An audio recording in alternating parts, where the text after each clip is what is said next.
ఎవరైతే ఇంకా రక్షించబడకుండా, మారు మనసు రక్షణ అనుభవం లేకున్నట్లయితే, ఈ మధ్యాహ్న సమయంలో ప్రభువుని అడుగుదాం. ప్రభువా!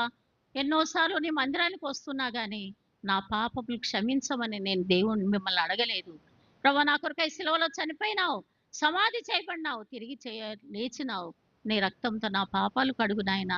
నా బిడ్డగా నిన్ను నా కుమార్తెగా ఉంచుకో. ఉంటే ఈ లోకంలో నీ కొరకు బ్రతుకుతాను.